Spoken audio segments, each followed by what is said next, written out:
Right now, I'm holding a bowl of noodles topped with a giant isopod, a sea creature caught just off the coast and one of the worst rated foods in all of Taiwan. This country is full of delicious food. But this time, I've asked my audience to suggest their worst rated foods in all of Taiwan. And today, I'll be trying those foods. I feel squeamish right now. I'm on a mission to understand whether these foods are misunderstood. There may still be bacteria from that brine that are 50 years old. Is that right? Or if they're just plain awful. Oh, it's so cute.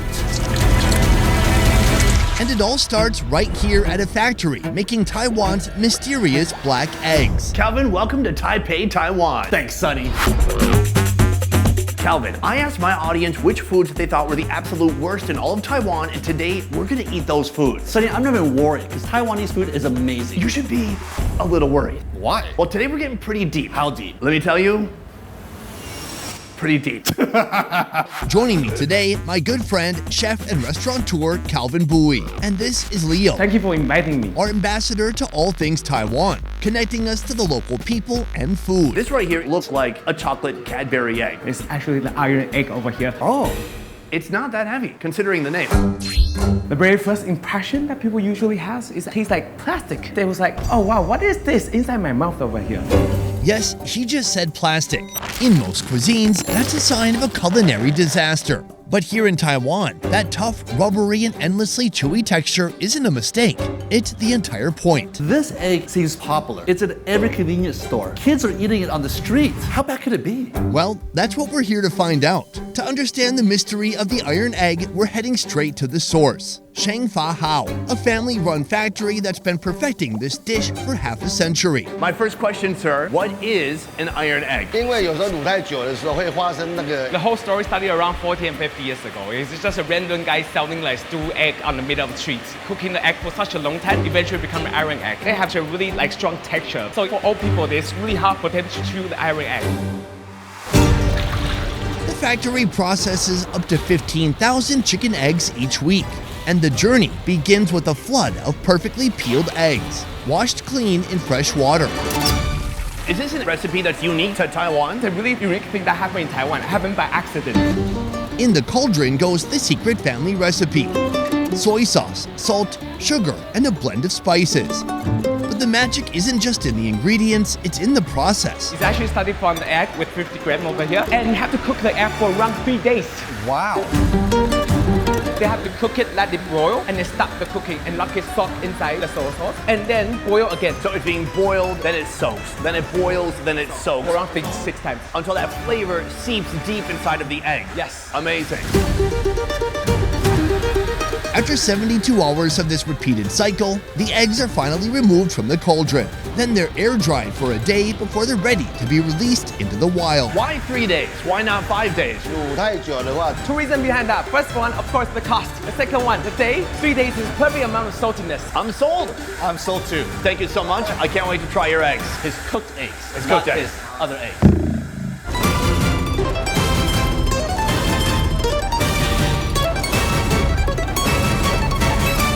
Gentlemen, select your egg. This started as a chicken egg, and it almost looks the size of a quail egg. Now it has reduced in volume so much, and I guess it's because of all that salt has made it dehydrate a bit and become more dense. What I love about this egg is that beautiful skin. It's so soft and so shiny. Like a freshly polished leather shoe. But I don't eat my shoe though. Okay, well, you're missing out. Let's go for it. Cheers.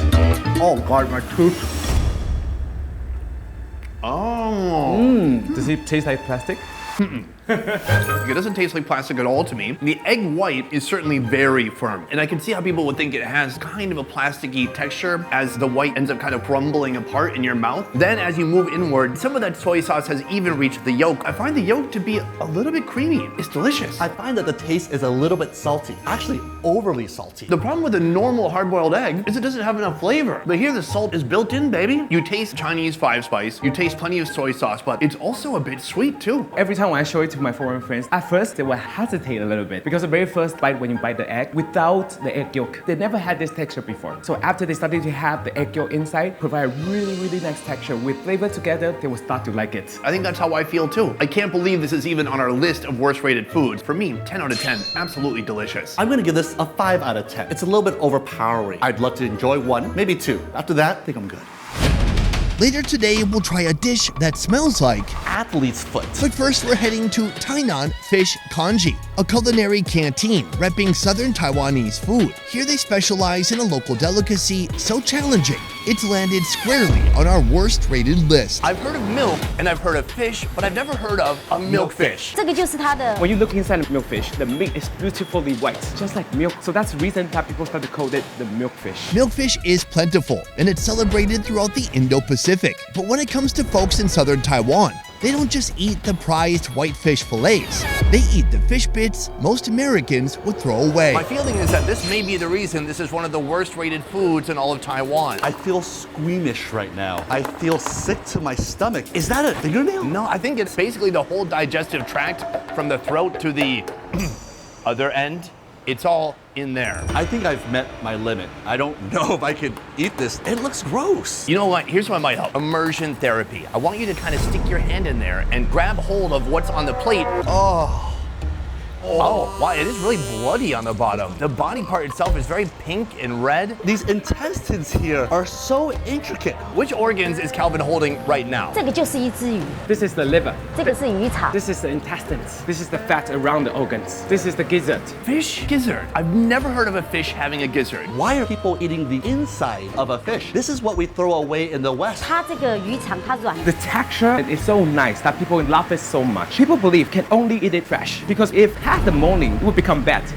This isn't just an organ, it's a gamble. The digestive enzymes in the intestines cause them to spoil at a shocking speed, meaning it's just a couple of hours before going from delicacy to disaster. Oh, they smell fresh. All right, can I have some? You know what? You could have shoved that in my nose just now. Thank you for not doing that. Would you like to smell it? Just kidding. Because of that race against time, the preparation is brutally simple. A quick boil for under 2 minutes keeps the organs tender. Do tourists ever come here and order this dish? 的也有来吃。 Only in her past experience, there's only one Japanese and only one woman from Europe. Wow, foreigners are so infrequently eating this food, she actually knows both of them and their home addresses. Yes. Served with fresh ginger. Now, we're ready to gamble. Calvin, you held this in your hand while it was raw. Right here, it's cooked. It looks a lot better. What do you think? What do you see here that looks better? After being cooked, I'm gonna call that an upgrade. That's like going from Coach to Coach Plus. 100%. We're gonna build up to this right here, but first we have the actual milkfish fillet.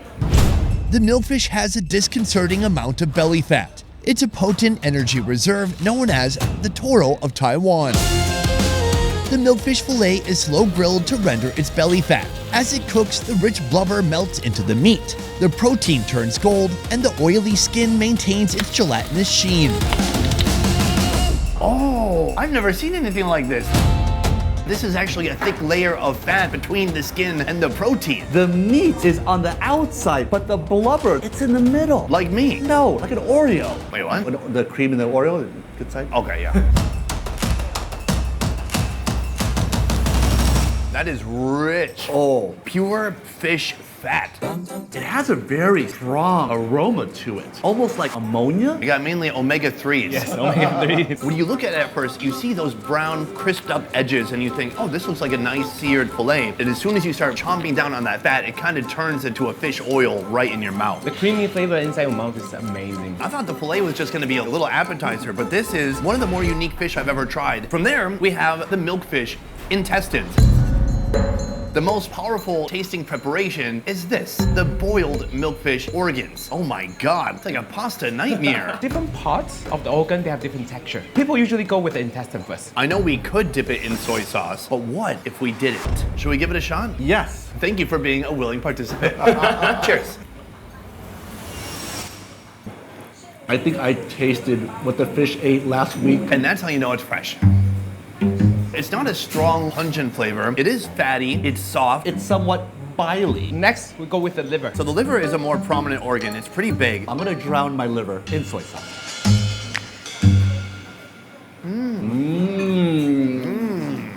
The foie gras of the sea. Taking words right out of my mouth. Okay, you say it. The foie gras of the sea. Nice. Sounds even better. The liver is creamy, it's irony, it's delicious. I like it a lot, especially with a little bit of salt from that soy sauce. It gives it a little boost. It's really nice. After the liver goes to the stomach. So right here, Calvin, we have the rest of the digestive tract. Cheers. Texture-wise, I like it. It gives you something to bite into. Once you bite into it, it almost gushes in your mouth. It was a combination of loose, fatty bits around the organs, and then some of those organs were really chewy. It had the same sensation as a gizzard, but much smaller. I gotta say, this is a food that is deeply misunderstood. As you give it a kiss of salty soy sauce, it reveals new flavors and textures that you can't find in an ordinary fish fillet. People basically eat every part of the milkfish. They actually say the whole milkfish is precious. I bet you your mother said you were precious when you were growing up too. Yeah, of course, that's precious. Are you guys having a moment? Do you mind? Food number 2, done, on to the next one. And this one is a doozy. I'm talking about tofu that is stinky. Why are we eating rotten tofu? Yeah, why are we eating rotten tofu again? We're heading to the source of Taiwan's most infamous smell. Forget the bland, neutral-smelling tofu you've seen before. We're hunting down stinky tofu, a food defined by its level of decay. Right here is the fermentation room, where fresh tofu blocks are left to rot. Calvin, welcome to the fermentation room. Everyone. Don't you feel relaxed? I feel my blood pressure boiling. I don't know what napalm smells like, but my eyes right now are starting to water. This place is intense. It smells like excrement from a large mammal. But there's something even deeper than that smell. It's like athlete's foot, between the toe, not just the outside of it. This is Wong's Stinky Tofu, a family-run factory that's perfected its 50-year-old recipe. And now, the owner, Mr. Wong, is about to show us the source of that stink. Can you tell us a little bit more about how this room works? 用蔬菜下去发酵。 So the whole magic actually lies in the brines. Just come with fresh tofu and dip it inside the brine over here. What is a brine? 就是那个跟酒一样。 So it's a similar idea of alcohol. The longer you let the brine sit, it will provide a stronger flavor. The brine you're saying over there is more than 50 years. There may still be bacteria from that brine that are 50 years old. Is that right? Yes, exactly. Wow. So we're gonna be eating stinky tofu that has bacteria that's older than you, Calvin. Woo! Welcome Wow. to Taiwan. I burnt out the front part of my cerebellum. I can see the color red now. Wait, what? When you actually get your nose to the brine itself, it smells like vanilla. Oh, interesting. You can just eat the brine if you want to. Is that right? 对呀， Do that again. I don't trust you. How's it taste? 甜甜的啊，香香的。 It's salty and good. Why don't you give it a shot? Me give it now. Oh my god. 你看，甜甜的啊，香香的。 Yeah, this is the taste of stinky tofu. I thought he was gonna say it tastes like chocolate. Why is it warm and why is it so viscous?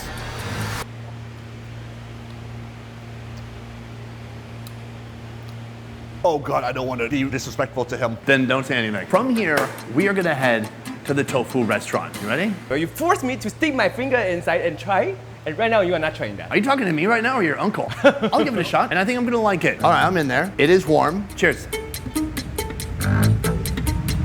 Oh, the smell in this room is actually more offensive than the taste of that. The consistency is like saliva. It does taste like fermented vegetables, but nothing offensive. But before the stink, there is the tofu. Making the tofu begins with high-quality soybeans, soaked in water for about 10 hours to soften up. Once drained, a powerful vacuum sucks the beans into a machine where they're steamed and ground into a thick, raw pulp. This ground slurry is then pumped into a large boiler. After cooking, raw soy milk is extracted and moves to the next crucial stage. A coagulant, in this case, food-grade gypsum, is added to the warm soy milk. The mixture is left to set for just 10 minutes, transforming the liquid into a soft, delicate curd. This newly formed tofu is then carefully ladled into molds and lined with cloth. The molds are stacked, ready to be pressed. A large press descends, squeezing the stacks for 40 minutes.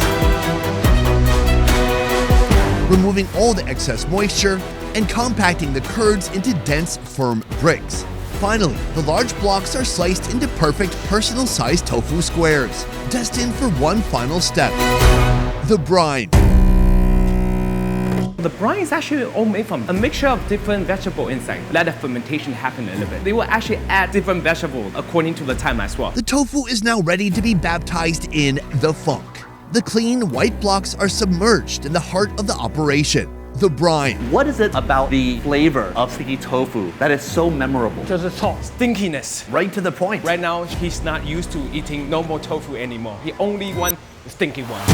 Here, for the next 8 hours, an army of ancient bacteria will break down the proteins, infusing the tofu with its signature room-clearing stink. After its brine bath, it can be refrigerated for another 24 hours to deepen the flavor before shipping out. Does the smell and the taste correlate to one another? 没有，都一样。 Yes, it's stinky at the same time and it's good at the same time. Okay, great. Have fun. I'm out of here.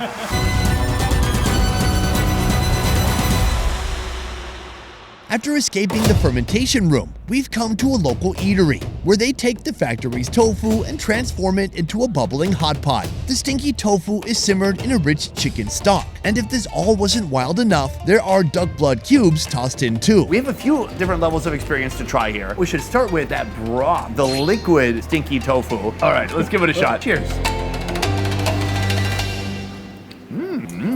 It's all about the ratios.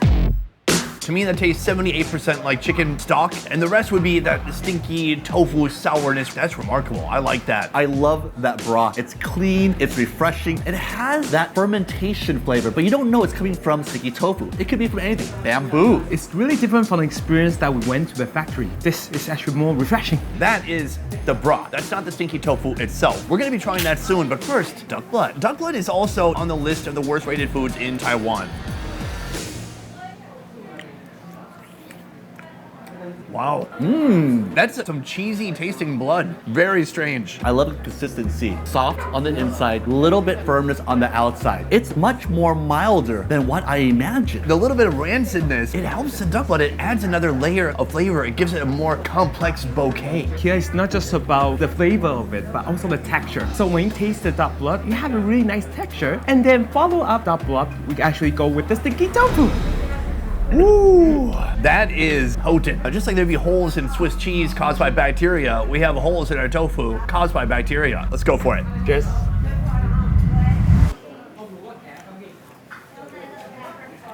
Oh, wow.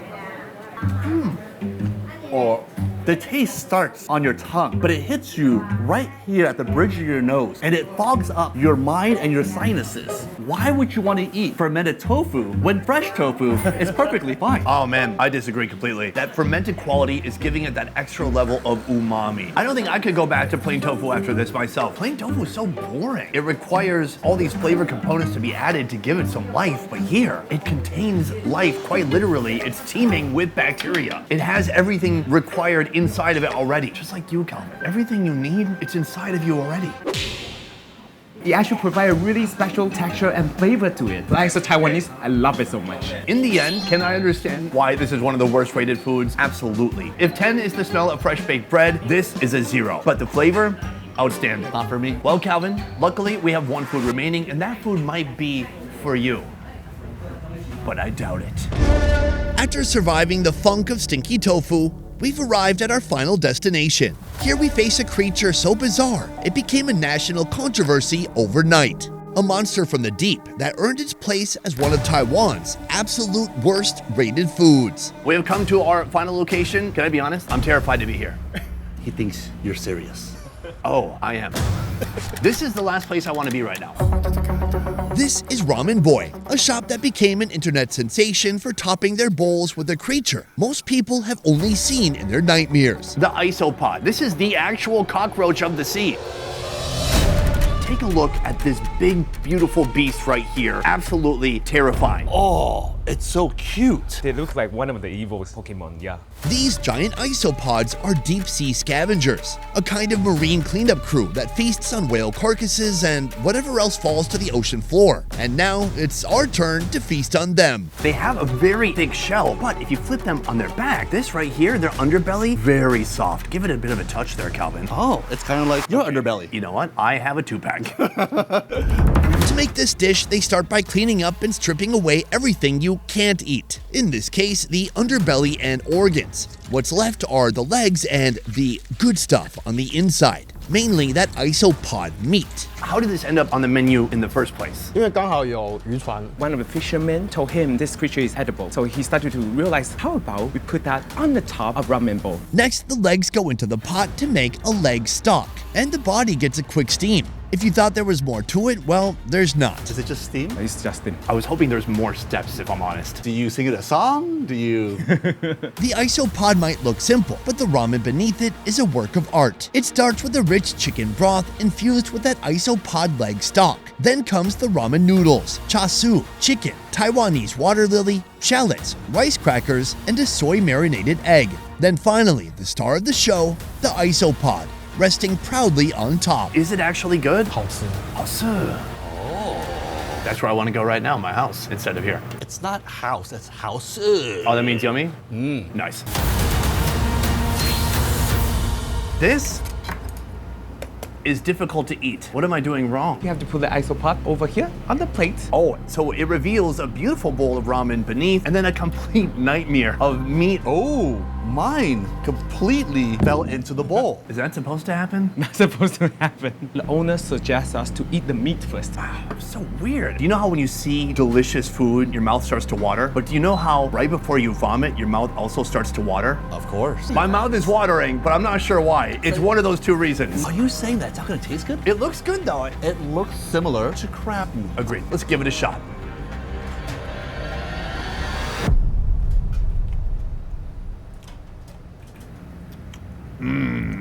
The powerful funk. It's like a combination of crab eggs with crab meat that's 3 days old. It's funky. This is the first seafood I've had that I would describe as gamey. It's a very strong aroma. This isopod is really briny. It's a taste of the sea, like a wave that just hit you in the face. It's exactly what I imagined. It tastes a little bit like lobster, but a little bit flaky. I think we should put some of this isopod meat and eat that together with the ramen. Oh man. I mean, oh man! cheers. Cheers.